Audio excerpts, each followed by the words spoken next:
Olá, sejam bem-vindos. Você está no canal A Mente Bem Treinada. Eu sou o pastor Eliana Batista e este é o curso sobre o Catecismo de Heidelberg. Quero dizer a você que já está disponível aqui em nosso canal o curso de Introdução ao Catecismo de Heidelberg, e se você ainda não assistiu, eu recomendo que você o faça, caso tenha interesse em estudar este catecismo conosco. Você vai encontrar o link para o curso de introdução na descrição deste vídeo. Nós já aprendemos que o Catecismo de Heidelberg ele possui 129 perguntas que estão divididas em 52 domingos. A ideia, então, é que neste nosso curso, em cada aula, nós possamos aprender sobre um dia do Senhor. Então, para efeitos de organização, como você pode ver no slide, eu dividi o curso em 3 módulos que vão seguir a estrutura básica aí do catecismo. Então, o módulo 1 vai tratar sobre o tema do catecismo, o dia do Senhor de número 1, e do dia do Senhor de número 2 ao 4, que tratam sobre os nossos pecados e miséria. O módulo 2 tratará sobre a nossa salvação, do dia do Senhor de número 5 ao 31. E o módulo 3 tratará sobre a nossa gratidão, do dia do Senhor 32 ao 52. Portanto, hoje nós estamos iniciando o módulo 1, no dia do Senhor de número 1. Também eu quero dizer a vocês que este curso faz parte do programa de estudos A Mente Bem Treinada. Então você pode assistir esse curso quando você quiser, na ordem que você quiser. Obviamente você tem a liberdade completa para fazer, porque isso está aí na rede social. Mas para quem deseja fazer parte do programa de estudos A Mente Bem Treinada, é um programa de estudos então que vai guiando você por uma série de cursos. Então as pessoas que vão fazer esse programa, elas terão então, sempre que concluírem o curso certo, né, que elas têm que seguir numa determinado percurso, sempre que elas concluírem o curso, o nome delas será anotado e colocado lá no site portal A Mente Bem Treinada, amenteBemTreinada.com, em reconhecimento de que a pessoa está fazendo aquele curso. E essas pessoas que estiverem fazendo o curso, elas vão fazendo o programa de estudos, elas vão receber, ou melhor, elas vão concorrer a prêmios, inclusive a obras, grandes obras da literatura ocidental, que periodicamente serão sorteadas entre aqueles que estarão participando desse programa de estudos, que tem um enfoque em ajudar os pais educadores e preparar os jovens para educarem a próxima geração de cristãos reformados.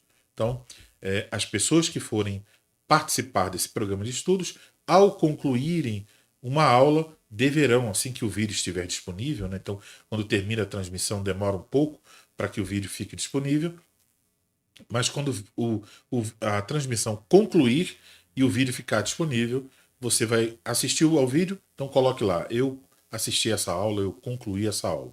E aí isso vai ser registrado, tá bom?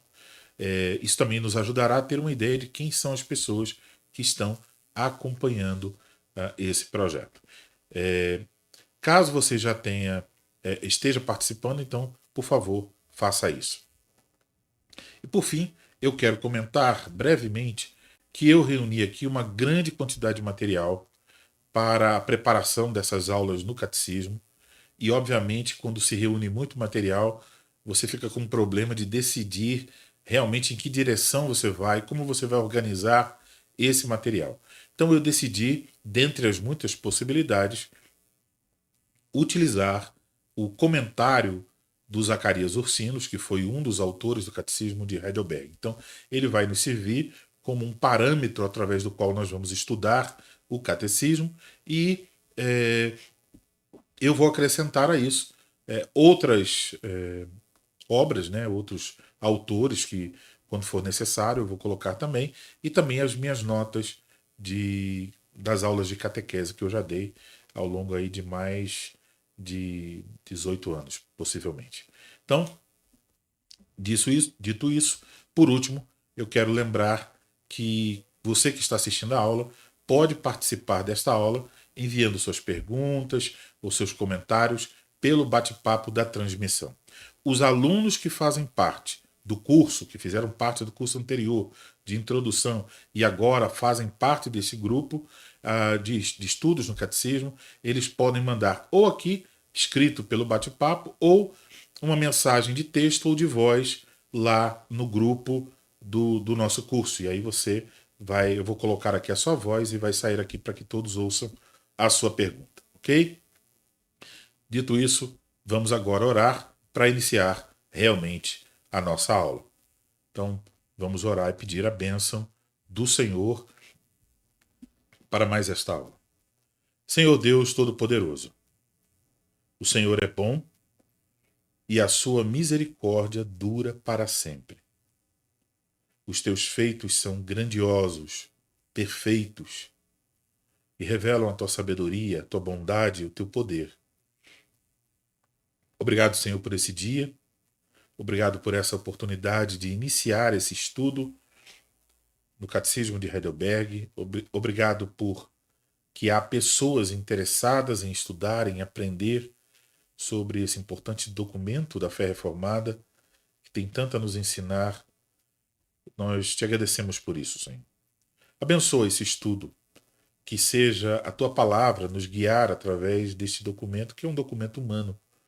Acho que a tua palavra seja uma lâmpada para nos dar discernimento, para nos mostrar a verdade, e que através desse estudo nossa fé seja fortalecida, nosso amor seja multiplicado pelo Senhor e também pelo nosso próximo, e que em tudo nós queiramos buscar realmente a glória do teu santo e bendito nome.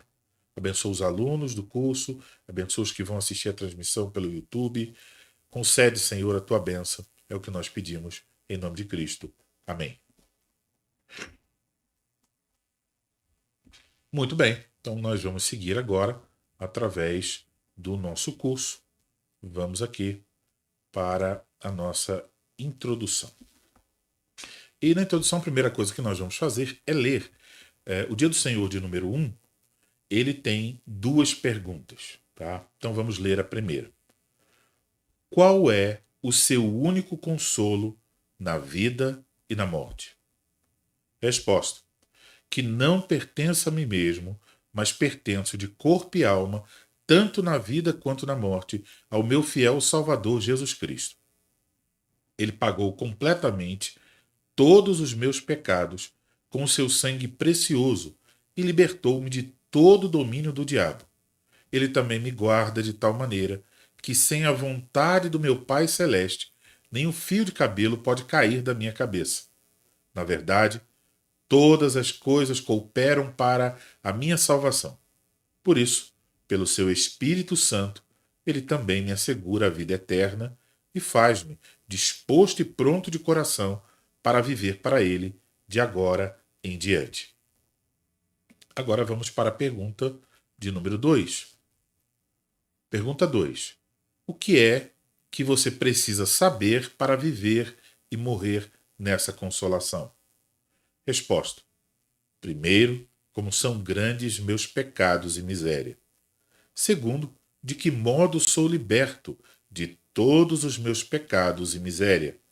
Terceiro, de que modo devo ser grato a Deus por uma tal libertação. Então, temos aí o texto do catecismo.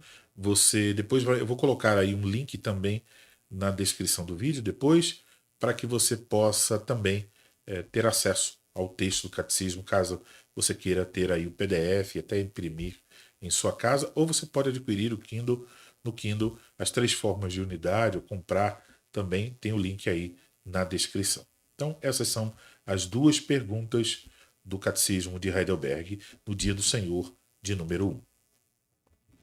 Como nós já observamos, o Dia do Senhor de número 1, ele serve como uma introdução ao restante do catecismo. Nós encontramos no Dia do Senhor de número 1, em primeiro lugar, o tema geral do catecismo, que está aí na pergunta de número 1. Mostra que o tema geral do catecismo é o consolo de pertencer a Cristo. E depois, na pergunta de número 2, nós encontramos a estrutura básica através da qual esse tema é desenvolvido. A pergunta 2 trata sobre o que é necessário para desfrutarmos deste consolo de pertencer a Cristo. Obviamente, então, olhando para as duas primeiras perguntas, o Dia do Senhor de número 1, observamos que, como uma introdução ao catecismo, essa é uma introdução extremamente cristocêntrica. E como já foi observado, o catecismo de Heidelberg tem um tom bem pessoal, de modo que o catecúmeno ele fala da obra de Cristo em relação à sua própria vida. E notem que o catecismo é uma ferramenta de instrução, é uma ferramenta que visa nos ensinar a doutrina cristã, mas em vez de começar a tratar logo dessa doutrina cristã, ele começa falando sobre o consolo. E é muito interessante observar nas duas passagens que você tem aí na sua tela, e você pode olhar então aí também na sua Bíblia, conferir essas passagens, você verá nessas passagens uma relação entre a doutrina, o ensino e o consolo, a consolação. Deixe-me ler para você. Isaías, capítulo 40, versículo de 1 a 5. Consolai, consolai o meu povo, diz o vosso Deus. Falai ao coração de Jerusalém. Bradai-lhe que já é findo o tempo da sua milícia, que a sua iniquidade está perdoada, que já recebeu em dobro das mãos do Senhor por todos os seus pecados. Vós do que clama no deserto, preparai o caminho do Senhor. Endireitai no ermo vereda a nosso Deus. Todo vale será aterrado, e nivelados todos os montes e outeiros. O que é tortuoso será retificado, e os lugares escabrosos aplanados. A glória do Senhor se manifestará, e toda a carne haverá, pois a boca do Senhor o disse. Então, como você pode observar, no início do texto, consolai, consolai o meu povo. E então essa mensagem de consolo é o anúncio de que a iniquidade chega ao seu fim, que eles já receberam o juízo da mão do Senhor, e aí anuncia a vinda do Messias. Fala de João Batista, que vai ser essa voz que clama no deserto anunciando a chegada do Messias. Então há uma relação entre a proclamação do Evangelho e o consolo. A outra passagem é a passagem de Romanos, capítulo 15, versículos 4 a 6, que diz: Pois tudo quanto outrora foi escrito, para nosso ensino foi escrito, a fim de que pela paciência e pela consolação das Escrituras tenhamos esperança. Ora, o Deus da paciência e da consolação vos conceda o mesmo sentir de uns para com os outros, segundo Cristo Jesus, para que concordemente e a uma voz glorifiqueis a Deus e Pai de nosso Senhor Jesus Cristo. Então, mais uma vez, há aqui uma relação entre o ensino, porque ele diz tudo que foi escrito, referindo-se ao Antigo Testamento, foi escrito para nosso ensino, e depois diz, a fim de que pela paciência e pela consolação das Escrituras. Então, através do ensino das Escrituras, nós podemos obter esta consolação. Há uma relação entre a doutrina e o consolo. Dito, então, esse ponto, dessa relação nessas duas passagens, é interessante observar como é que o Zacarias Ursinos, no seu comentário ao Catecismo de Heidelberg, fala sobre esse consolo. Veja aí. Ele diz assim: a questão do consolo é colocada e tratada primeiro porque incorpora o propósito e a substância do catecismo. O desígnio é que sejamos conduzidos à obtenção de conforto seguro e sólido, tanto na vida como na morte. Por causa disso, Toda a verdade divina foi revelada por Deus e deve ser especialmente estudada por nós. A substância desse consolo consiste em que somos enxertados em Cristo pela fé, que por meio dele somos reconciliados e amados por Deus, para que assim ele possa cuidar de nós e nos salvar eternamente. Como você pode notar, há um reflexo aqui do texto de Romanos que acabamos de ler, a relação entre o consolo e o ensino. E ele diz que toda a verdade divina foi revelada por Deus e deve ser especialmente estudada por nós, porque nessa verdade divina há o consolo. A respeito, né, desse consolo, como eu disse, eu vou seguir então aqui o esboço do Zacarias dos Sinos. Ele nos oferece o tratamento sobre esse dia do Senhor de número 1 em 5 pontos que são 5 perguntas. Então ele nos diz, a respeito desse consolo, devemos indagar.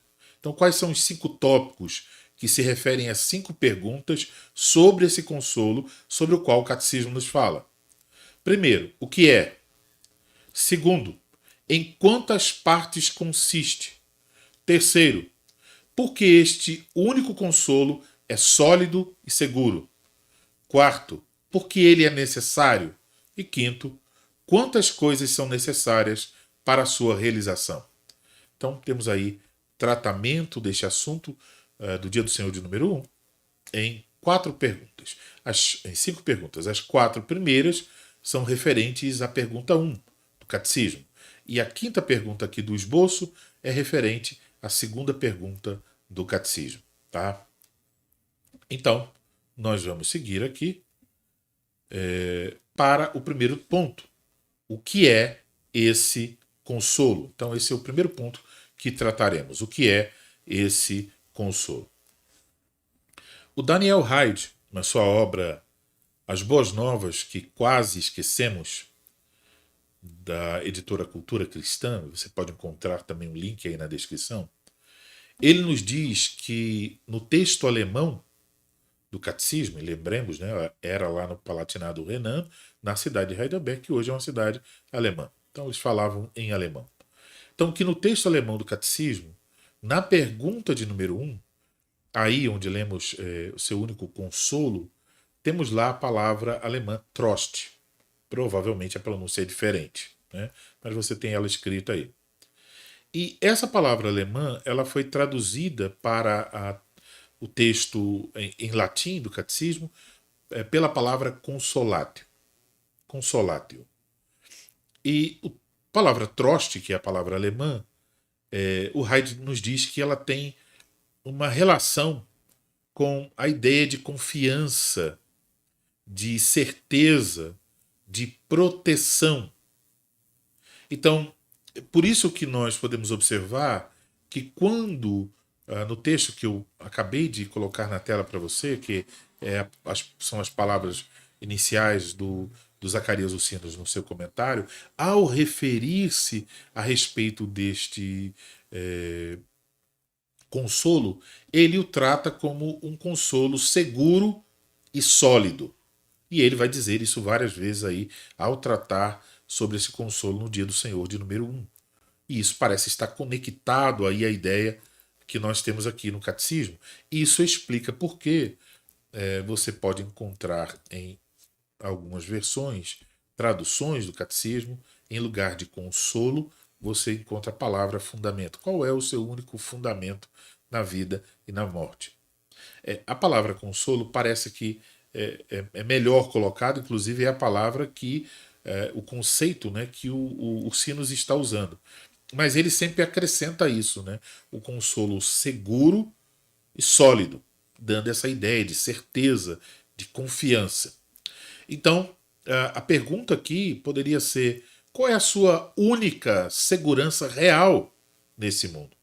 A coisa que realmente deixa você seguro, que traz consolação. Então isso tem essa ideia no fundo quando perguntamos qual é o seu único consolo na vida e na morte.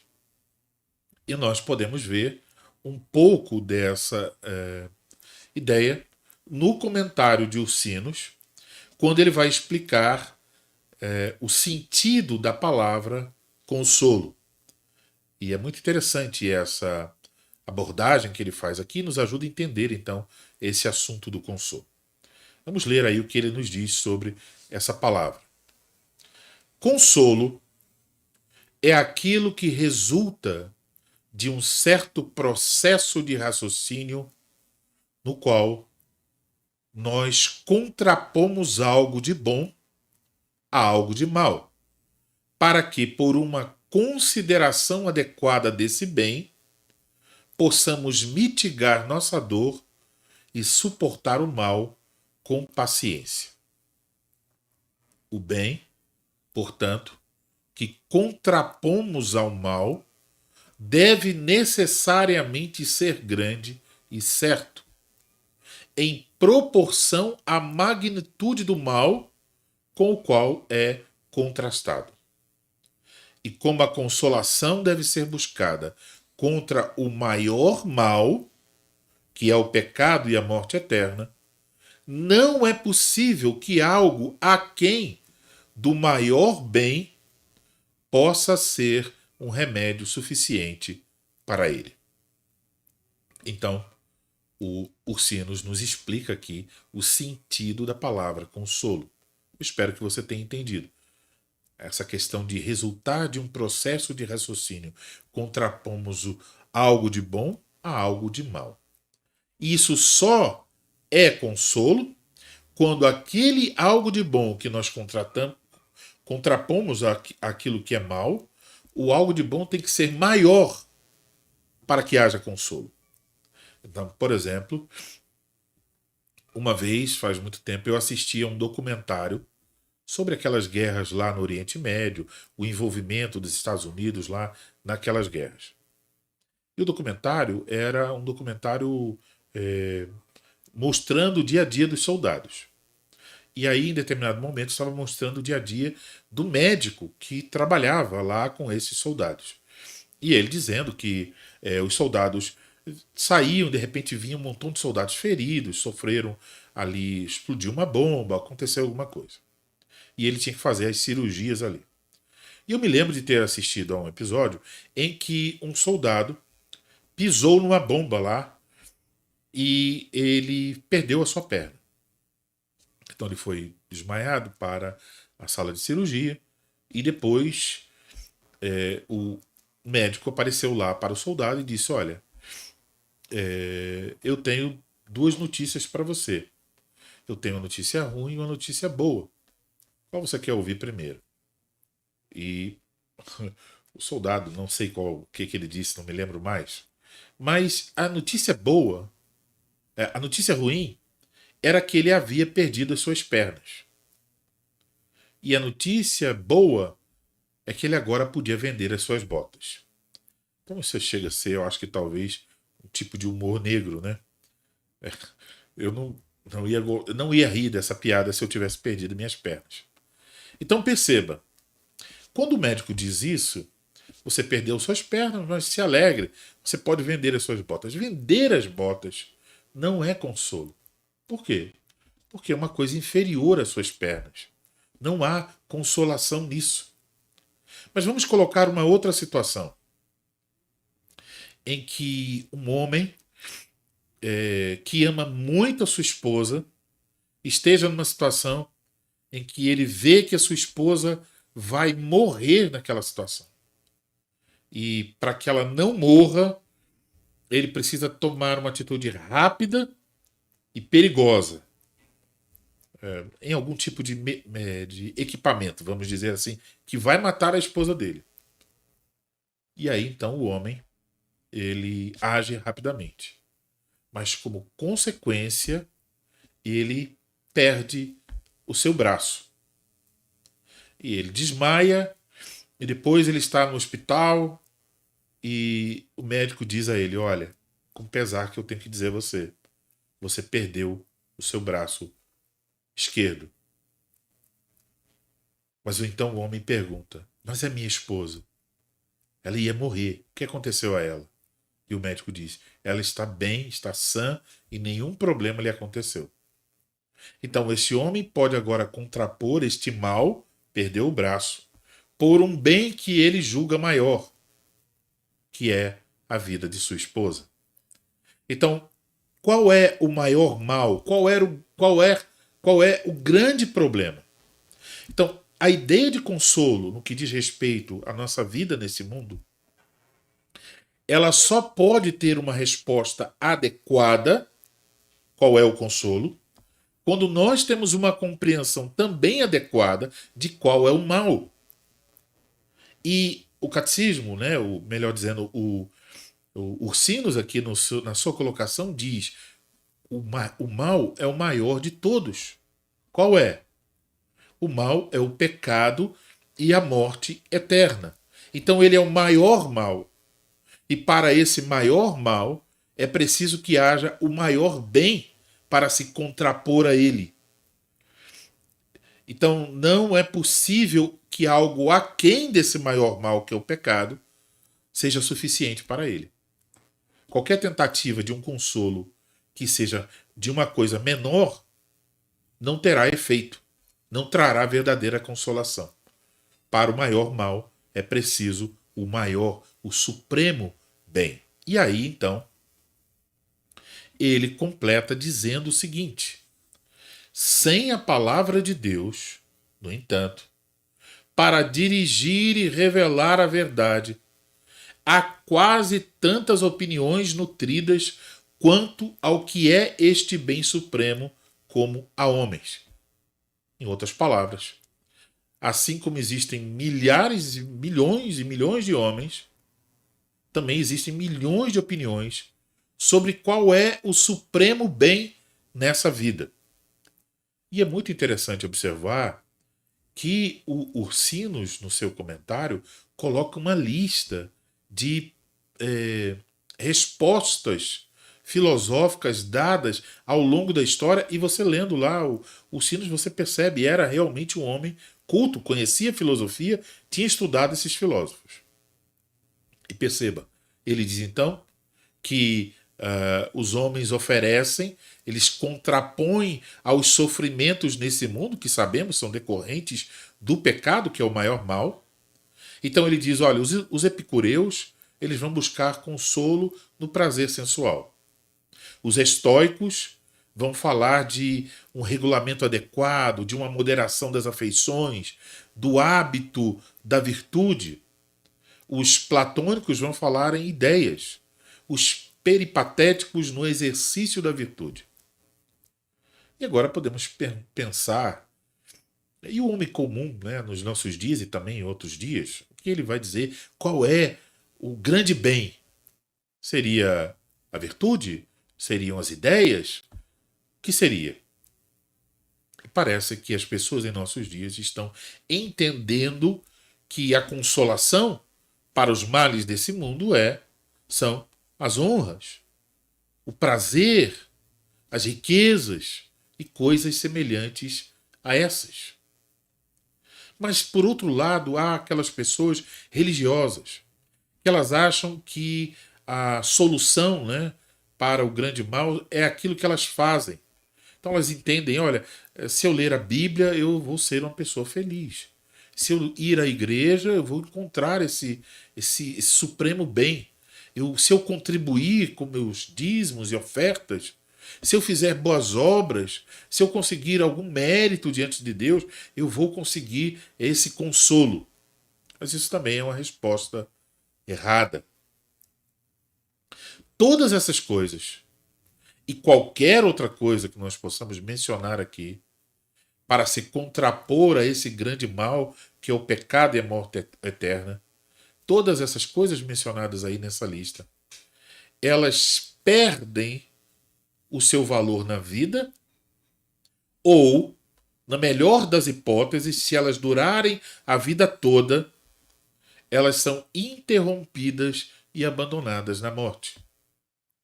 Uma pessoa não pode levar as suas riquezas para depois da morte. Não pode levar os prazeres, não pode levar a honra que recebeu nesse mundo para depois da morte. Isso é interrompido com a morte. O bem sobre o qual nós estamos falando aqui, que nos ensina o catecismo e que é ensinado, portanto, na palavra de Deus, esse consolo maior, esse bem maior, diante do qual nós contrapomos, né? Diante contrapomos o pecado e a morte eterna, diante desse bem maior. Que bem maior é esse? É um bem que não desaparece. É um bem que tem sua valia para a vida e tem a sua valia para o momento da morte. Os hipócritas, dentro e fora da igreja, eles vão procurar um remédio contra a morte em seus próprios méritos, naquilo que eles fazem, numa salvação adquirida pelo esforço humano, em formas, em cerimônias, em cumprimento de regras. Mas essas coisas não podem acalmar a consciência dos homens. Portanto, embora a filosofia e todas as várias seitas indaguem e possam prometer um bem como aquele que proporciona o consolo sólido e seguro, tanto na vida quanto na morte, ainda assim, as seitas e a filosofia não podem conceder o que realmente é necessário para atender às nossas demandas, as demandas da nossa natureza moral. Então, onde está a resposta? Cremos que a resposta está na doutrina bíblica, que apresenta esse supremo bem, que dá consolo, que satisfaz a consciência. Porque a Escritura, a doutrina bíblica, ela descobre a fonte das misérias na qual a raça humana se encontra e ela revela o único meio de escape dessas misérias, que é por meio de Jesus Cristo. Este, portanto, é o consolo cristão, de que fala o nosso catecismo, que é um consolo único, que é um consolo sólido e seguro, tanto na vida quanto na morte.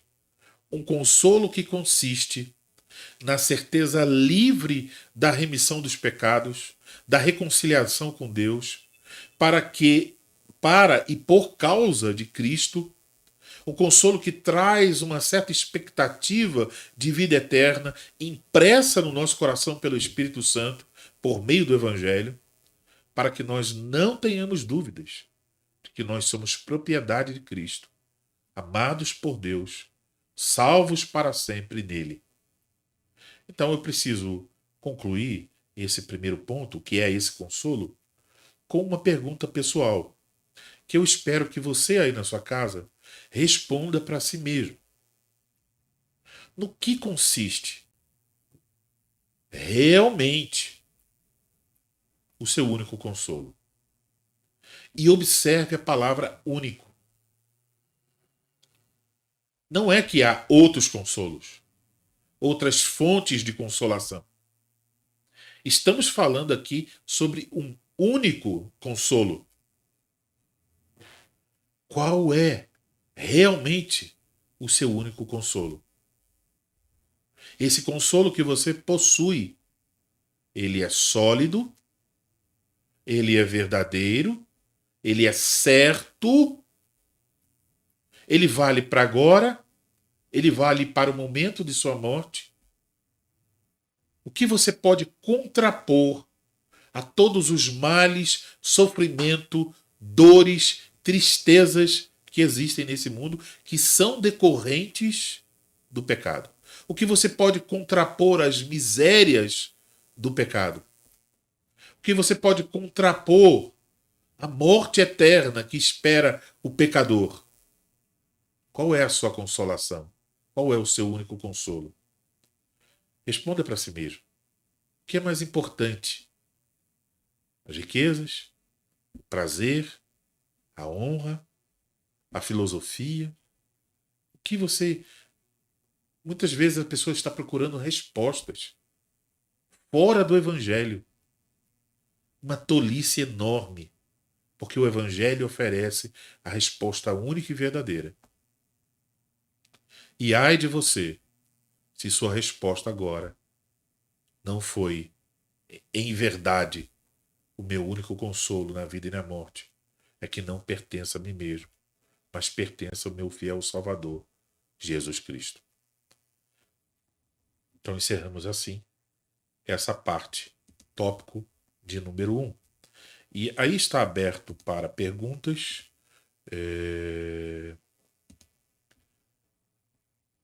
Está aberto para perguntas.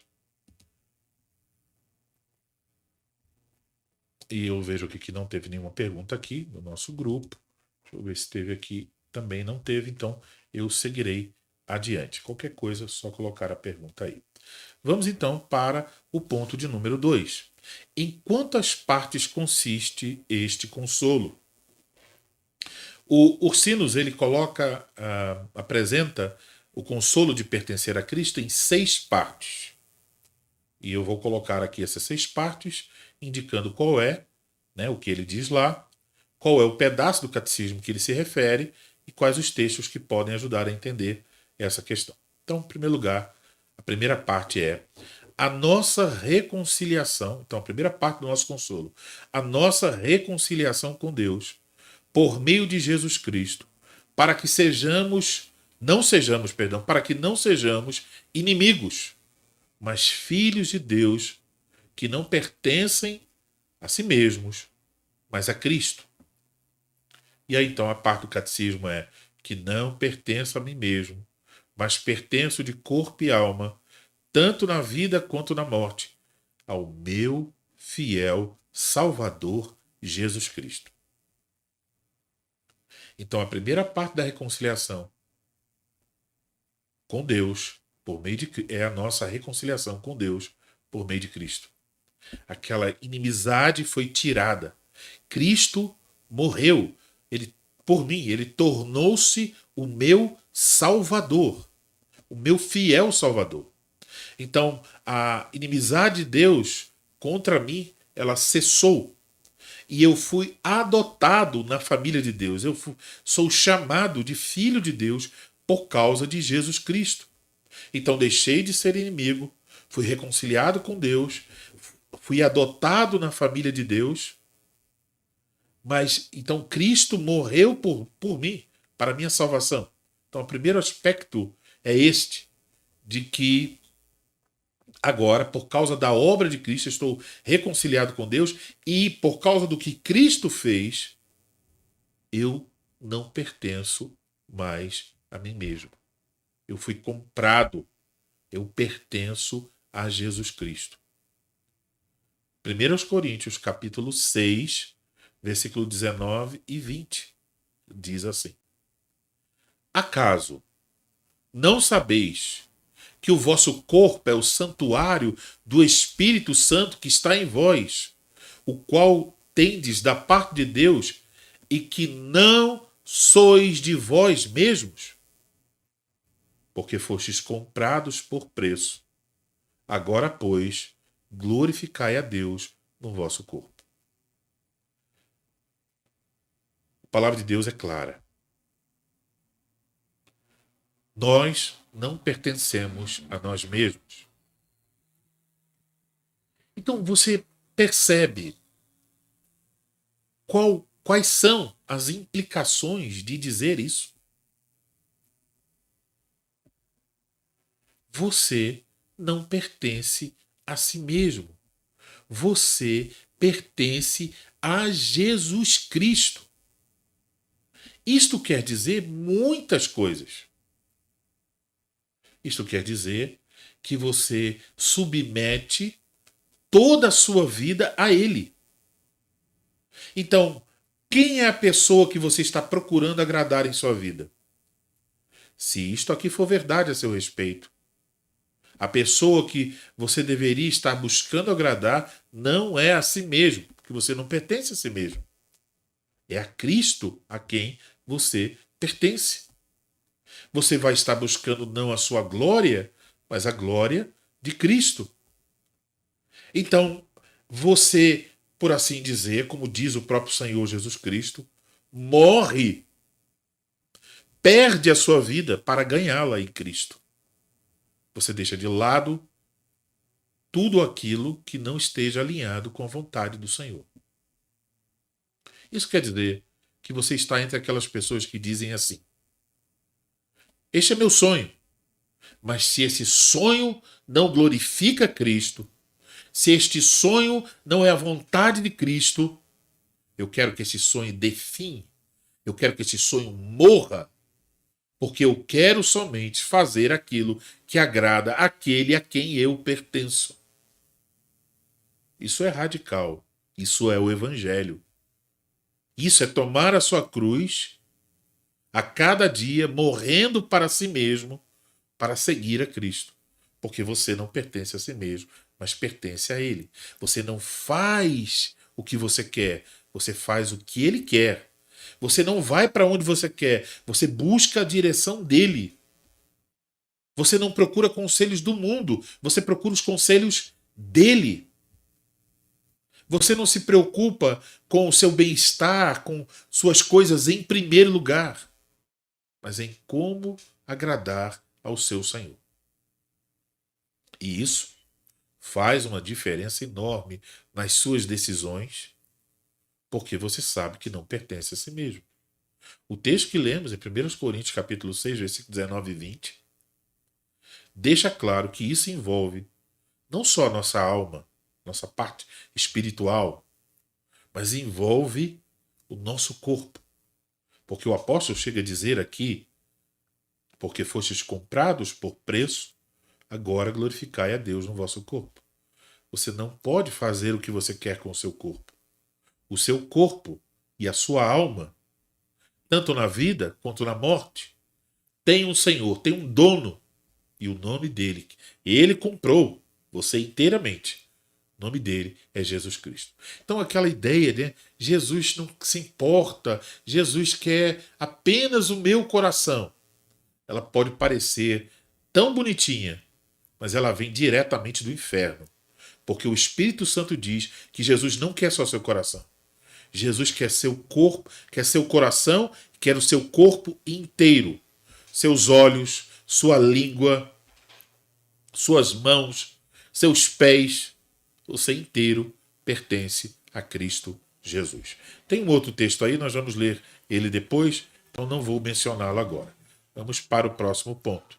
Então essa é a primeira parte do consolo. A nossa reconciliação com Deus, por meio de Cristo, para que sejamos não mais inimigos, mas filhos de Deus, não pertencemos a nós mesmos, mas a Cristo Jesus. A segunda parte desse consolo é a maneira de nossa reconciliação com Deus por meio do sangue de Cristo, ou seja, por meio de sua paixão, sua morte e satisfação por nossos pecados. O catecismo diz, falando de Cristo, ele pagou completamente todos os meus pecados com seu sangue precioso e libertou-me de todo o domínio do diabo. Então, a segunda parte do meu consolo é que Cristo, com seu próprio sangue, seu sofrimento, sua morte, satisfez a justiça de Deus. Ele pagou completamente. Eu não tenho uma dívida, não tenho uma condenação sobre mim. E qual foi o preço? O seu precioso sangue. Então veja 1 Pedro, capítulo 1, versículo 18 a 21.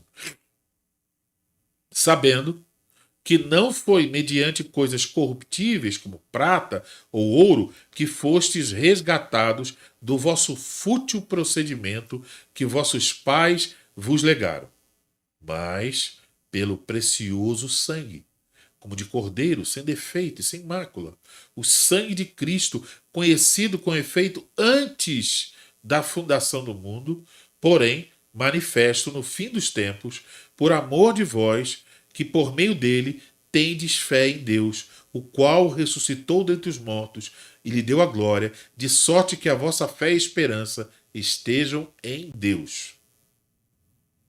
Então, qual foi o preço? Não foi nem prata nem ouro. Foi o sangue de Cristo Jesus, que morreu como um cordeiro, sem mácula, sem defeito.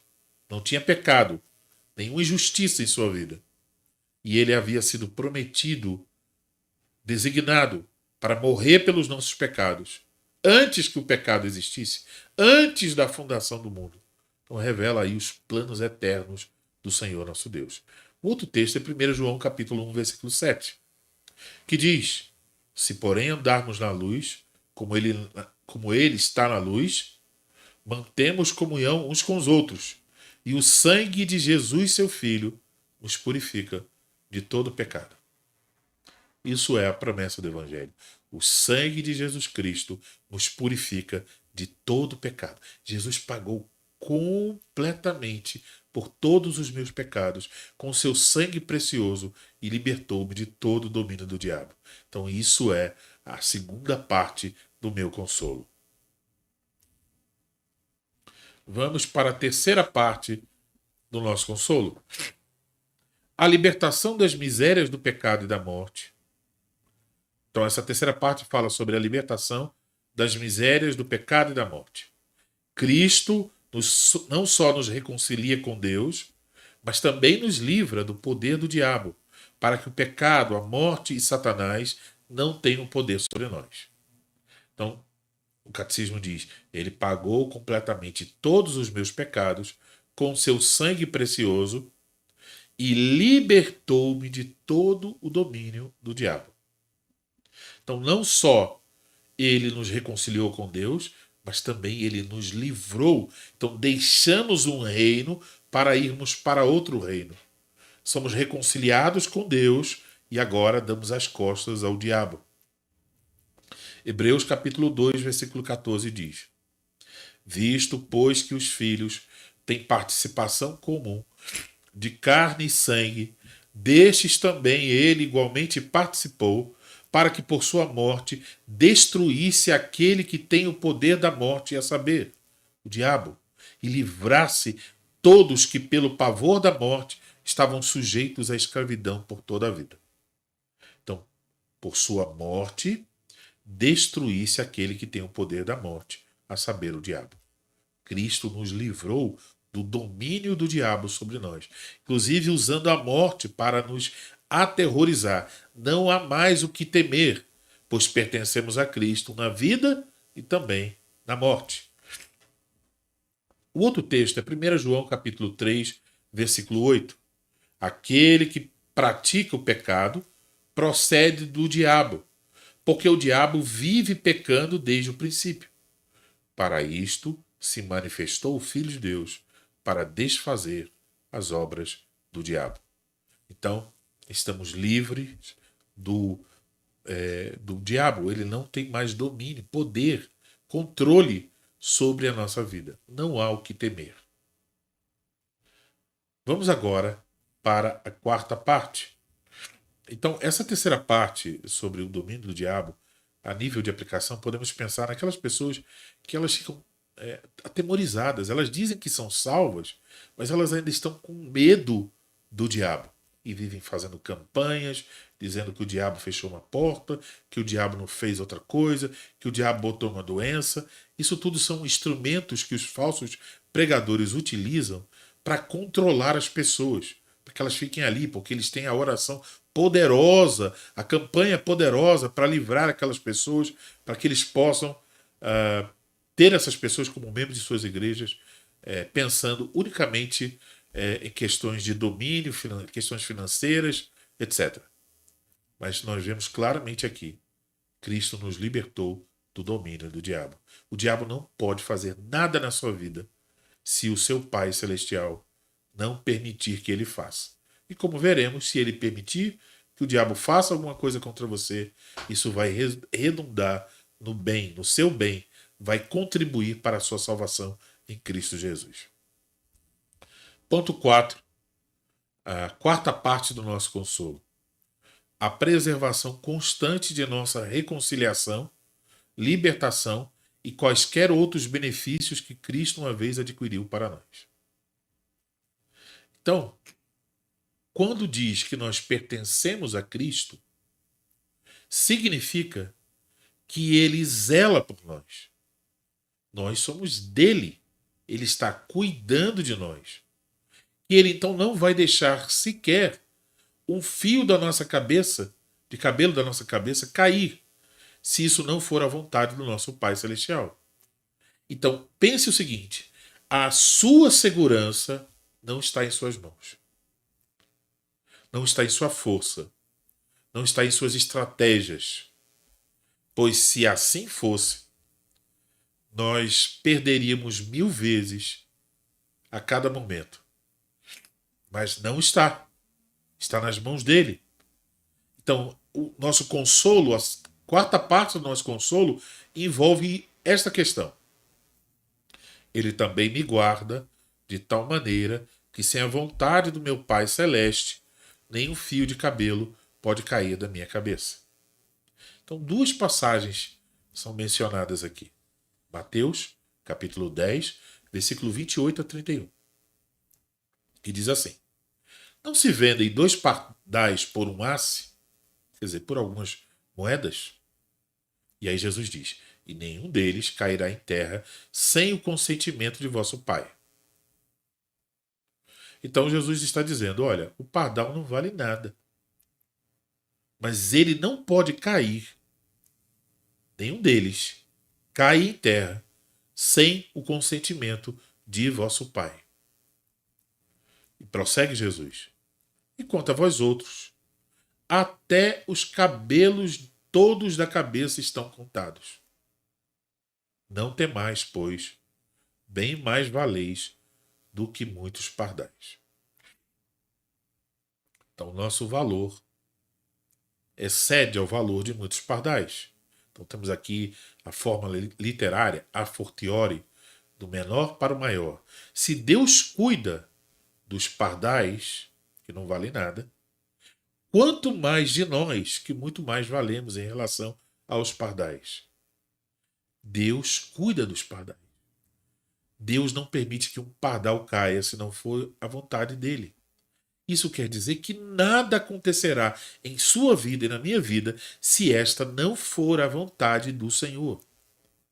E isso é levado até a tal ponto que diz: os cabelos todos de sua cabeça estão contados. Você não vai perder nem um fio de cabelo. Isso é a ideia.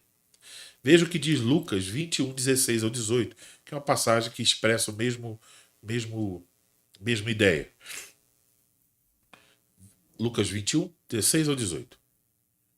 Contexto de perseguição. E sereis entregues até por vossos pais, irmãos, parentes e amigos, e matarão alguns dentre vós, de modo que de todos sereis odiados, por causa do meu nome.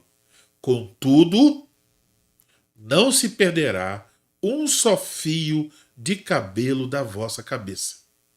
Isso denota o controle absoluto do nosso Pai. Ele está cuidando da nossa vida e mesmo que tivermos de morrer, até os fios de cabelo estão sob o seu controle. Nenhum deles se perderá. Então, quarta parte do nosso consolo é esta: de que Deus nos guarda, que Cristo nos guarda de tal maneira que, sem a vontade do meu Pai Celeste, nenhum fio de cabelo pode cair da minha cabeça. Vamos para a quinta parte do nosso consolo: a transformação de todos os nossos males em bem. Isso tem a ver com a parte final da resposta. Ele também me guarda de tal maneira que, sem a vontade do meu Pai Celeste, nenhum fio de cabelo pode cair da minha cabeça. Na verdade, todas as coisas cooperam para a minha salvação. Então, os justos são afligidos nessa vida? Sim, eles são. Até a Escritura diz que nós somos mortos continuamente. Nós somos como ovelhas levadas para o matadouro. Contudo, essas coisas não nos prejudicam. Se um cristão morre, isso não é para o mal, é para o bem. Se ele perde alguma coisa, é para o bem. Se ele sofre um revés, é para o bem. Porque diz que todas as coisas contribuem para a sua salvação. Deus torna as coisas a nosso favor. Elas podem parecer desfavoráveis sob a nossa perspectiva humana, mas da perspectiva divina, elas são para o nosso bem. Isso pode ser ilustrado com o hino Tapeceiro de um poeta, escritor, de músico, né? Um poeta e músico brasileiro, Estênio Márcios, que vai dizer: quando você olha de baixo, é tudo bagunçado, tudo em desordem, parece que não está legal. Mas quando você olha da perspectiva divina, é uma obra perfeita de tapeçaria. Assim é a nossa vida. Você olha para as coisas da sua vida e diz: rapaz, parece que está tudo dando errado. São os fios por baixo do tapete. Mas quando você olha da perspectiva divina, de cima para baixo, é uma obra perfeita de tapeçaria. Deus fazendo tudo contribuir para o seu bem. E aí, então, temos aqui quase que a citação no próprio catecismo, de Romanos, capítulo 8, versículo 28. Sabemos que todas as coisas cooperam para o bem daqueles que amam a Deus, daqueles que são chamados segundo o seu propósito. Vamos então à quinta parte do nosso consolo, a transformação de todos os nossos males em bem. Vamos para a sexta parte. Nossa plena certeza de todos esses grandes benefícios e da vida eterna. Então diz a parte final, a última do catecismo, na resposta à pergunta 1.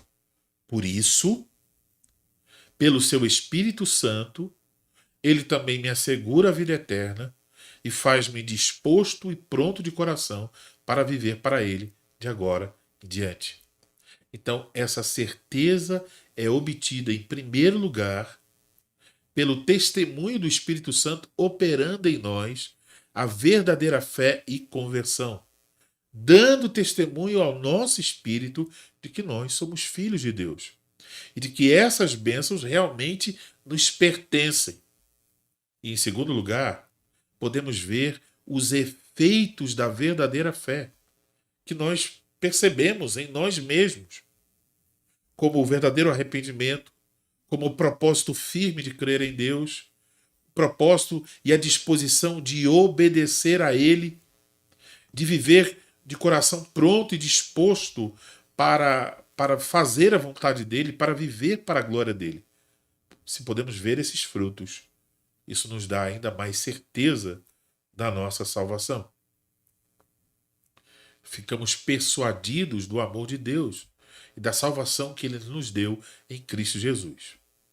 Este é o fundamento de todas as outras partes deste consolo que especificamos e sem a qual todo conforto é passageiro e insatisfatório em meio às tentações dessa vida. Se o consolo não tem essas partes mencionadas aqui, ele não é um consolo de verdade. Agora, quais são os textos que podemos usar para esclarecer esse ponto da doutrina, que é a nossa plena certeza de todos esses grandes benefícios e da vida eterna? Romanos capítulo 8, versículos 15 e 16. Porque não recebestes o espírito de escravidão para viverdes outra vez atemorizados, mas recebestes o espírito de adoção, baseados no qual clamamos: Abba, Pai. O próprio Espírito testifica com o nosso espírito que somos filhos de Deus. Há uma confirmação interna, mas não é um mero sentimento. O Espírito Santo nos faz perceber os frutos do Evangelho em nossa vida, confirmando: sim, você é um filho de Deus. E depois, segundo aos Coríntios, capítulo 1, versículo 21 e 22, diz: mas aquele que nos confirma convosco em Cristo e nos ungiu é Deus, que nos selou e nos deu o penhor do Espírito Santo em nosso coração. Então, o Espírito Santo nos foi dado como selo, uma marca de que nós pertencemos a Deus e somos seus filhos, e nos foi dado como penhor, uma garantia de que nós vamos receber todo o restante das bênçãos que nos aguardam em Cristo Jesus. Então, a substância do nosso conforto é esta: que nós somos de Cristo, que fomos reconciliados com o Pai, que o Pai nos ama e deseja que nós sejamos guardados até o final, e que o Espírito Santo confirme em nosso coração e nos conduz para vivermos com uma vida pronta e disposta para servir a Deus. Não pertencemos a nós mesmos. Podemos dizer, pertencemos a Cristo. O Pai está cuidando de nós. O Espírito Santo está confirmando essas bênçãos em nosso coração. Então encerramos aqui o nosso segundo ponto. Vou verificar aqui se há alguma dúvida, parte de alguém. E vejo que não há, então nós vamos seguir para o nosso ponto de número 3. O ponto 3, vou beber uma água aqui.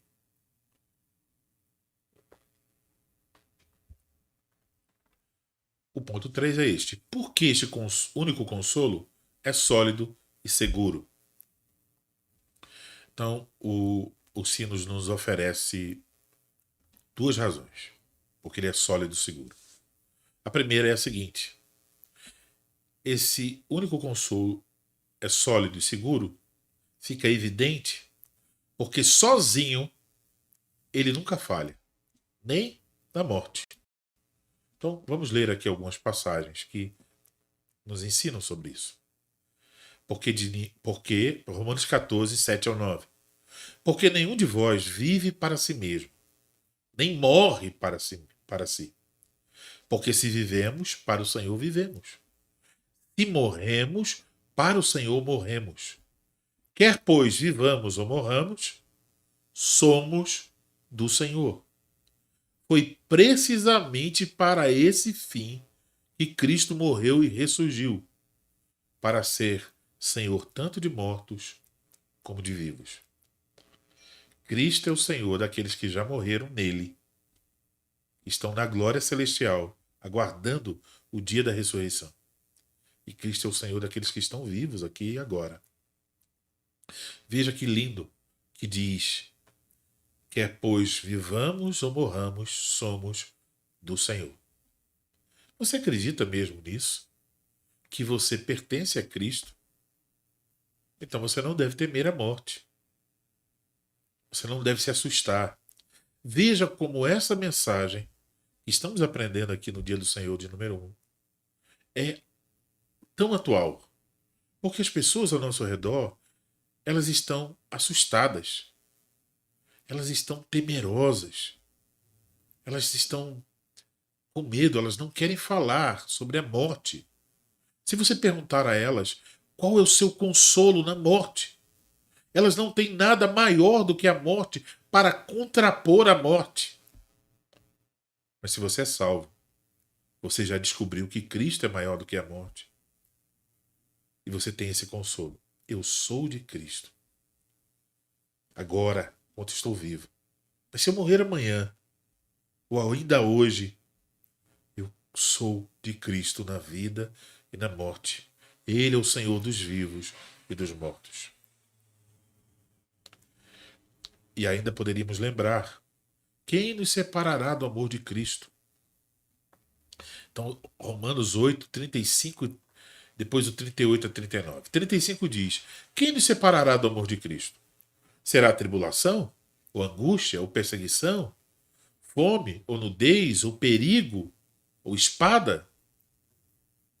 E aí depois responde: porque estou bem certo de que nem a morte, nem a vida, nem os anjos, nem os principados, nem as coisas do presente, nem do porvir, nem os poderes, nem a altura, nem a profundidade, nem qualquer outra criatura poderá separar-nos do amor de Deus que está em Cristo Jesus, nosso Senhor. Nada pode separar você do amor de Deus que ele revelou através de seu Filho, Jesus Cristo, que é o nosso fiel Salvador e o nosso Senhor. Então, em primeiro lugar, este único consolo é sólido e seguro. Ele nunca falha. Nem na morte ele falha, como diz aqui o nosso texto. Pertencemos a Cristo na vida e na morte. E nem a morte pode nos separar do amor de Deus em Cristo Jesus. Mas em segundo lugar, esse único consolo é sólido. Isso se evidencia porque ele permanece inabalável. Ele nos sustenta sob todas as tentações de Satanás que muitas vezes nos assaltam. E então temos aqui algumas dessas tentações. O diabo nos diz: você é um pecador. E aí o consolo responde: Cristo morreu por todos os meus pecados. Ele me redimiu com seu sangue precioso, de modo que eu não sou mais meu. Eu pertenço a Cristo. O diabo diz: mas tu és um filho da ira e um inimigo de Deus. E o consolo responde: ou pelo consolo podemos responder: eu sou de fato tal coisa por natureza. E antes da minha reconciliação, mas eu fui reconciliado com Deus e recebido em seu favor por meio de Cristo. Eu não sou mais um filho da ira, eu sou agora um filho de Deus. Eu não sou mais um inimigo, mas eu fui adotado na família de Deus. O diabo nos diz: certamente morrerás. E no consolo respondemos: Cristo me redimiu do poder da morte. E eu sei que por meio de Cristo eu sairei da morte para a vida eterna. O diabo pode dizer: mas muitos males sobrevêm aos justos. E respondemos no consolo: mas nosso Senhor nos defende e nos preserva em meio a esses males. E Ele faz com que todos esses males trabalhem juntos para o nosso bem. E o diabo ainda pode dizer: mas e se você cair da graça de Cristo? Pois você sabe, o pecado, você pode pecar e desfalecer, e é um caminho difícil, longo para o céu. E no consolo podemos responder: Cristo não apenas mereceu e conferiu os seus benefícios a mim, ele também me preserva continuamente. Ele me concedeu perseverança para que eu não desmaie nem caia da graça de maneira final. E aí, então, o diabo pode também nos dizer: mas se a graça dele não se estende a você? E se você não for do número daqueles que são do Senhor, dos seus eleitos? E no consolo podemos responder: mas eu sei que a graça se estende a mim, que eu sou de Cristo, porque o Espírito Santo testifica com o meu espírito que eu sou filho de Deus. Eu tenho a verdadeira fé. E a promessa se estende a todos que creem. E eu creio. Talvez o diabo possa dizer: mas e se você não tiver essa verdadeira fé? E no consolo podemos dizer: eu sei que eu tenho a verdadeira fé pelos efeitos dela na minha vida. Eu tenho consciência de que eu tenho paz com Deus, que eu tenho um desejo sincero de viver para Ele, o desejo de crer e obedecer ao meu Senhor. Mas se o diabo disser: mas a tua fé é fraca e a tua conversão é imperfeita, no consolo podemos dizer: no entanto, minha fé, apesar de fraca, é verdadeira e não fingida. E eu tenho a bendita garantia de aquele que tem, lhe será dado. E posso dizer, como aquele homem disse ao Senhor Jesus Cristo: Senhor, eu creio, ajuda-me na minha incredulidade. Então perceba, no conflito severo e perigoso, pelo qual todos os filhos de Deus vivem, em meio às tentações, às acusações, a consolação cristã permanece imóvel. Está lá. Cristo com todos os seus benefícios. Eu pertenço a Ele. E Ele pertence a mim. Ele é meu Salvador. Então, sem dúvida, não é como a riqueza, que a traça e a ferrugem consomem. Não é como a beleza, que se esvai com uma simples doença. Não é como a honra, que ora está lá em cima e de repente caímos no conceito dos homens. Não é como o prazer, que é fugaz, passageiro. Todos os consolos inventados, desejados pelos homens, são transitórios. Mas o consolo único de pertencer a Cristo é um consolo sólido e seguro, garantido, firme por toda a eternidade. Encerramos assim. Terceira parte, terceiro tópico. Verei aqui se alguém tem alguma dúvida dos assuntos que estão sendo aqui tratados. Por enquanto, nenhuma dúvida. Então, eu vou seguir.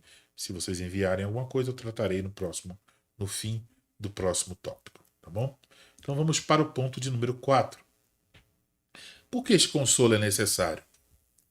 Pelo que foi dito aqui, até agora, fica claro que é realmente um consolo necessário para nós. Quais as razões? Então, duas razões são apresentadas pelo sino. Em primeiro lugar, esse consolo é necessário por causa da nossa salvação, para que nós não desmaiemos nem nos desesperemos diante das tentações, diante dos conflitos, diante das aflições, diante das quais todos nós somos chamados a nos envolver como cristãos. Então, quando nós temos que enfrentar todas essas coisas na vida, as tentações, as aflições, o conflito, nós não desmaiamos, nós não perdemos a esperança, porque nós sabemos que temos um consolo de pertencer a Cristo na vida e na morte. Então essa é a primeira razão, porque o consolo é necessário, por causa da nossa salvação. Se não houvesse um consolo, nós desmaiaríamos, não suportaríamos seguir adiante. E qual é a segunda razão? Em segundo lugar, esse consolo é necessário para louvar e adorar a Deus. Pois se quisermos glorificar a Deus nesta e em uma vida futura, para a qual fomos criados, devemos ser libertos do pecado e da morte, e não correr para o desespero, mas ser sustentados até o fim com consolo seguro. Então, para glorificar a Deus, nós devemos ter esse consolo até o final. Não podemos desistir, não podemos desesperar, desanimar. Nós devemos ser sustentados até o final para que Deus seja glorificado. Então, as duas razões por que o consolo é necessário, a primeira é por causa da minha salvação e a segunda porque isso envolve a glória de Deus. Então, eu preciso do consolo para viver de tal modo que no final Deus seja glorificado. Então, essas são as duas razões por que o consolo é necessário. Nós vamos avançar para o ponto de número 5, mas antes veremos aqui se, de novo, temos aqui alguém com alguma dúvida. Cristo também é Senhor dos condenados? É uma pergunta que está aqui no grupo. Na parte onde está escrito que não se pode servir a dois senhores, por exemplo, pode-se dar a entender que Cristo é Senhor dos salvos e o diabo é o Senhor dos condenados? Acho que meio que faz parte do imaginário das pessoas acreditar no inferno, onde o diabo reine como Senhor. Então, quando Jesus fala sobre os dois senhores, né, está falando sobre as riquezas, sobre qualquer coisa que controle a nossa vida. Então, aqui podemos falar de sentidos diferentes para essa questão. Então, o Senhor Jesus Cristo, ele é Senhor do universo. Ele é o dono de tudo. Ele é o que controla tudo, que faz, que reina soberanamente sobre todas as coisas. Mas a questão é, quantas pessoas reconhecem isso? Então, as pessoas do mundo não reconhecem a Cristo como Senhor. E elas se submetem ao pecado. Então, Romanos, que estamos lendo todos os dias aqui pela manhã, fala que aquele a quem nós nos sujeitamos, ele se torna o nosso Senhor. Quem se sujeita ao pecado, o pecado, ele se torna escravo do pecado, o pecado se torna o seu Senhor e passa a controlar a sua vida. Então, as pessoas do mundo, elas estão debaixo do domínio do pecado e do domínio do diabo. E nós estamos debaixo do domínio do Senhor Jesus Cristo.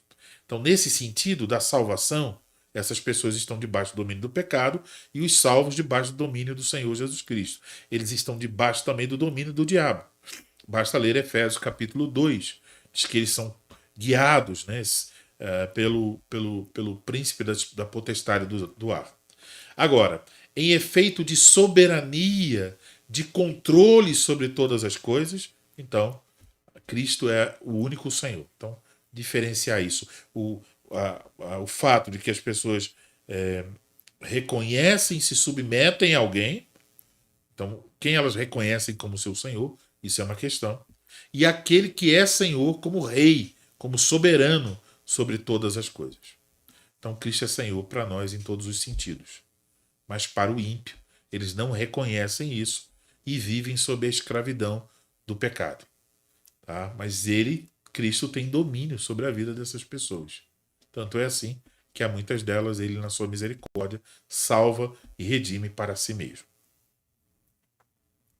Nós vamos seguir aqui, indo para o último ponto do nosso estudo. Quantas coisas são necessárias para alcançar este consolo? Então, esse último ponto faz com que nós venhamos a dirigir a nossa atenção para a segunda pergunta do dia do Senhor, de número 1. O que é que você precisa saber para viver e morrer nessa consolação? 3 coisas são apresentadas. Primeiro, como são grandes meus pecados e miséria. Segundo, de que modo sou liberto de todos os meus pecados e miséria. E terceiro, de que modo devo ser grato a Deus por uma tal libertação. Então, isso é a divisão básica, já vimos isso no curso de introdução. E aqui se coloca a lei e o evangelho. Tá? Então, vejamos algo sobre esses pontos. Então, o primeiro deles. Conhecimento de nossa miséria é necessário para o nosso consolo, não porque esse conhecimento nos console por si mesmo. Né? Reconhecer os nossos pecados vai trazer algum consolo. Não. Pelo contrário, esse conhecimento pode trazer mais alarde, né? Mais desespero do que consolo. No entanto, saber sobre nossos pecados e miséria é necessário para o nosso consolo. Por quê? Primeiro, porque desperta em nós o desejo de libertação. Assim como o conhecimento da doença desperta o desejo de remédio por parte do enfermo. Quando é que a pessoa vai procurar o remédio? Quando ela descobre que ela está doente. Onde não há conhecimento de nossa miséria, não haverá busca pela libertação. Assim como o homem que ignora a sua doença não vai buscar um médico. Então, agora, se não desejamos libertação, então nós não vamos buscar essa libertação. E se não buscarmos essa libertação, nós não a obteremos. Por quê? Porque Deus só dá a quem busca, quem bate, quem pede. Jesus disse: pois todo o que pede recebe, o que busca encontra, e o que bate abrir-se-lhe-á. Então só posso encontrar esse consolo se eu o buscar. E eu só o buscarei se eu reconhecer que existe um grande mal e que eu preciso de um supremo bem para contrapor a esse grande mal. Então só reconhecendo meus pecados é que eu vou correr para Cristo. E é por isso que a Escritura diz: bem-aventurados que têm fome e sede de justiça. E Jesus disse também: vinde a mim, todos que estáis cansados e sobrecarregados, e eu vos aliviarei. Então, quem Cristo vai aliviar? Quem está reconhecendo: eu estou cansado e sobrecarregado. Esse corre para Cristo. E Deus próprio diz em Isaías 57:15: habito também com contrito e abatido de coração. Então são esses que vão encontrar o consolo.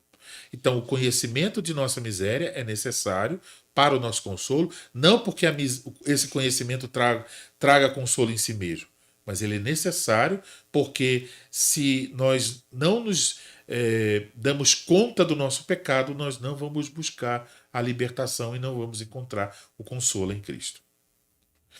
Agora, aquilo que agora é necessário, então, com o propósito de despertar em nós o desejo de libertação, também é necessário para o nosso consolo. Mas o conhecimento dessa miséria é necessário com o propósito de criar em nós esse desejo por sermos libertos. Então, portanto, é necessário para o nosso consolo, não o fato como sendo na sua própria natureza a causa, né? Mas como um motivo, sem o qual nós nunca buscaríamos o Senhor. Então, o motivo que nós buscamos ao Senhor é porque percebemos nossos pecados e miséria. Então, o pecado e miséria, ele aterroriza, mas ele é vantajoso se esse terror nos conduz a Cristo. Então, essa é a primeira razão. Que o conhecimento dos nossos pecados e misérias, esse conhecimento é necessário, porque ele desperta o nosso desejo por libertação, assim como o conhecimento da doença desperta o desejo do remédio por parte dos enfermos. E a segunda razão, em segundo lugar, para que possamos ser gratos a Deus pela nossa libertação. Então, nós seríamos ingratos se nós não soubéssemos a grandeza do mal do qual nós fomos libertos. Porque, nesse caso, nós só podemos estimar corretamente a magnitude da bênção que nós recebemos em Cristo se nós soubermos o quão encrencados nós estávamos. Então, se você não vê a grandeza do pecado, quão grandes são meus pecados e miséria, você também não vai ver de que modo eu sou liberto, quer dizer, por meio de uma grande salvação. E se você não vê a grandeza do pecado, não vê a grandeza da salvação, que é maior do que o pecado, você não vai ser grato a Deus do modo apropriado. Então, veja que para ser grato você precisa ter conhecimento do seu pecado, para que você veja quão grande é a salvação que você recebeu em Cristo. E, em terceiro lugar, esse conhecimento sobre o pecado significa que sem o conhecimento da nossa pecaminosidade, nós não podemos ouvir o Evangelho com proveito. Então, a menos que pela pregação da lei no tocante ao pecado e a ira de Deus contra o pecado, ela venha primeiro para que seja então um preparo para a proclamação da graça de Deus. Se isso não acontece, se nós não ouvimos primeiro sobre quão maus, pecadores, corruptos nós somos, se nós não ouvimos primeiro isso antes de ouvir sobre a graça, isso pode nos conduzir a uma segurança carnal. E aí, numa segurança carnal, o nosso consolo se torna estável, porque não será o verdadeiro consolo. Claro que o consolo não pode estar em conexão com a segurança carnal. Então nós não vamos ter, no final das contas, consolo nenhum.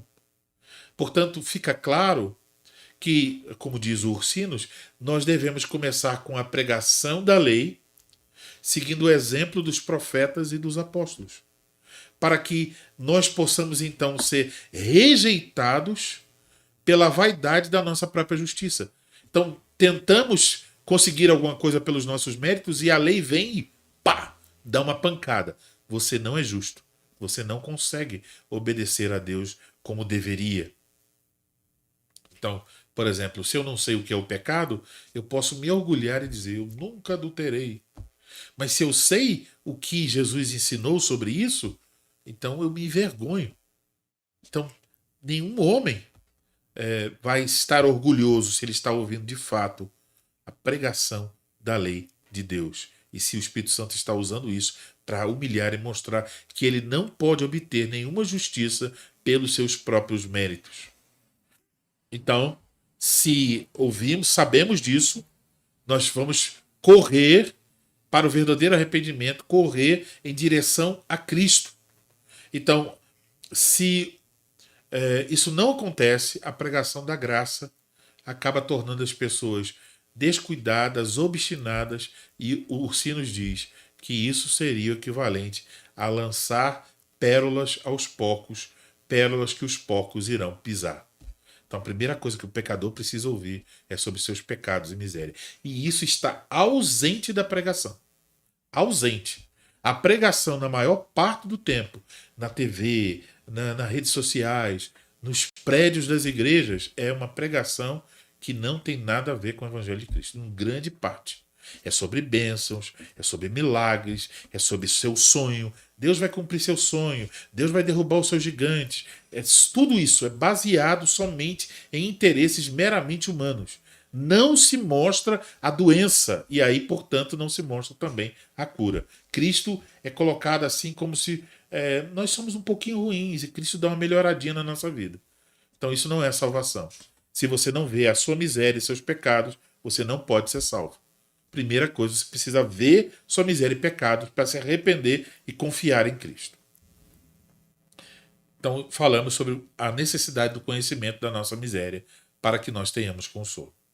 Vamos à segunda questão. Conhecimento da nossa libertação é necessário para o nosso consolo. Algumas razões são dadas. Primeiro, para que nós não desesperemos. Porque se você sabe sobre seus pecados e miséria e não sabe sobre a libertação, você ficaria desesperado. Em segundo lugar, para que possamos desejar essa libertação. Então, um bem que não é conhecido é um bem que não é desejado. Então, eu preciso saber sobre a salvação para que eu deseje a salvação. Isso também deve ser anunciado na pregação do Evangelho. Se nós não sabemos da salvação, e não sabemos, então, em primeiro lugar, dos nossos pecados, e depois não sabemos da salvação, o Ursinho nos diz que essa salvação poderia cair no nosso colo e nós não abraçaríamos. Veja que interessante. Em terceiro lugar, esse conhecimento a respeito da salvação é necessário para que nós possamos obter consolo. Então, um bem que não se conhece, ele não pode transmitir nenhum consolo. Então, a salvação só é um consolo se eu conheço a salvação. Quarto lugar, para que não possamos inventar outro método de libertação ou abraçar um método inventado por outros homens e assim colocar em perigo a nossa salvação. Então, se você sabe o que é salvação, que a Bíblia ensina, então você não vai inventar um meio de salvar-se. Você vai seguir por esse caminho determinado pelo Senhor, o modo pelo qual nós devemos ser salvos. E isso também está ausente na pregação. Muitas vezes dá-se a impressão que o modo da salvação é aquilo que você faz e não o que Cristo fez. Quase toda a pregação está sempre enfatizando os aspectos moralistas. Tem a fé de Abraão, tem a coragem de Davi, tem a força de Sansão, a sabedoria de Salomão, etc. Então, por exemplo, tem a famosa passagem de Lucas, se eu não me engano, 4, que diz que os homens foram levando o paralítico, abriram o telhado, desceram o homem, e ali Jesus curou aquele homem paralítico. O texto deixa claro, Jesus diz, para que saibam que o Filho do Homem tem poder na terra para perdoar pecados, eu te digo, levanta e anda. Toma a tua cama e vai. Então, todo o texto ali é para dizer que Jesus Cristo tem poder para perdoar pecados. Mas eu tenho visto centenas de pregações enfatizarem o quê? Tenha fé como a daqueles 4 homens. Se você for um dos 4 homens, pela sua fé, os seus amigos receberão um milagre, receberão a cura. Seja um dos 4 homens que tinham fé para levar o paralítico. Então eles transformam a pregação em outra coisa que não é o Evangelho. O Evangelho esse milagre aconteceu para mostrar que Jesus Cristo tem poder para perdoar pecados. Não dizer isso ao pregar aquele texto, efetivamente não é pregar a palavra de Deus. É inventar uma coisa do próprio coração, da própria imaginação sobre o texto. Quinto, para que possamos recebê-lo pela fé. Então tem que tomar conhecimento da salvação para que eu receba a salvação pela fé. Então a salvação só é obtida tão somente pela fé. Então, sem conhecimento dela, eu não posso crer, não posso ser salvo. E, em sexto lugar, devemos ter conhecimento sobre a salvação, o modo como somos libertos de todos os nossos pecados e miséria, para que nós possamos ser gratos a Deus.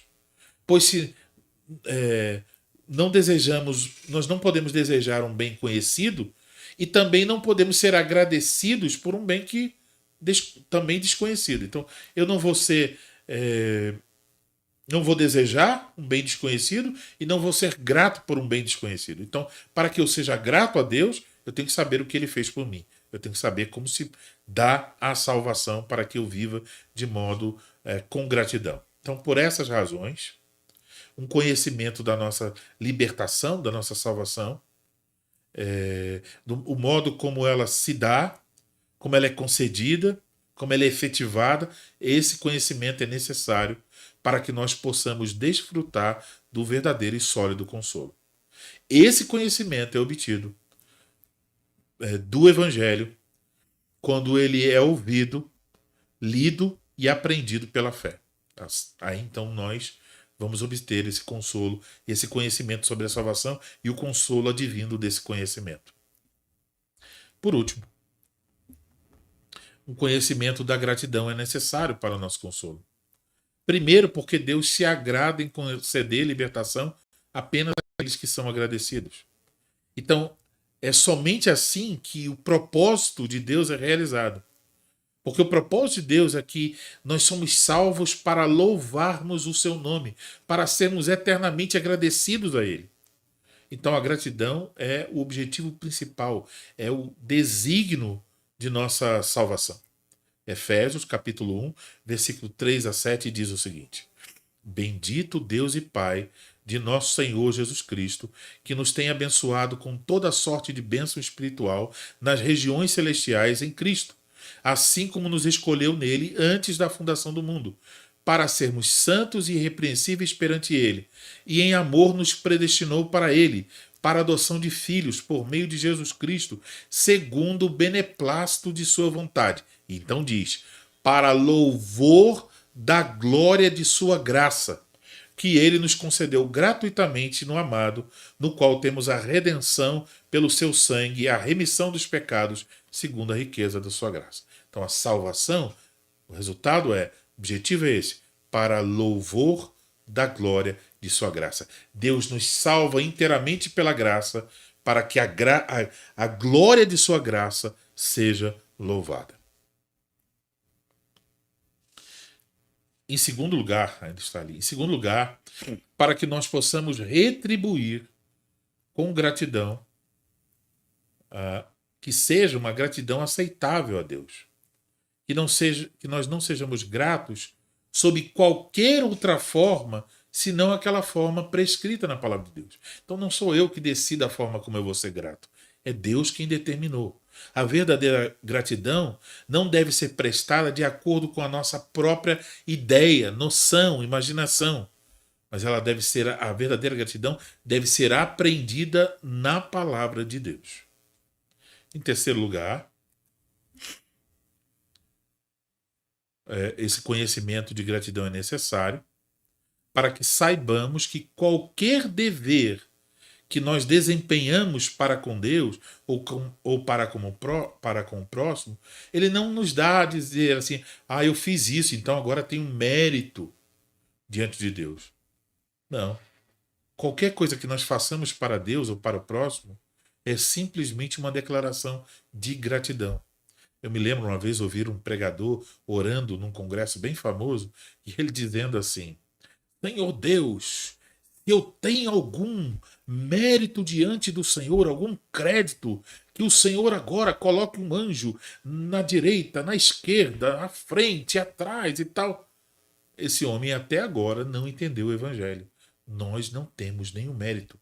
Quando você disser que fez tudo o que o seu Senhor mandar, no final você terá que dizer, eu sou um servo mau e infiel, porque fiz apenas o que ele mandou que eu fizesse. Então, não tem mérito. A salvação é pela graça. E Paulo diz em Romanos que fica excluída toda jactância, todo orgulho. Então essas pessoas, muitas vezes, estão falando, atraindo multidões.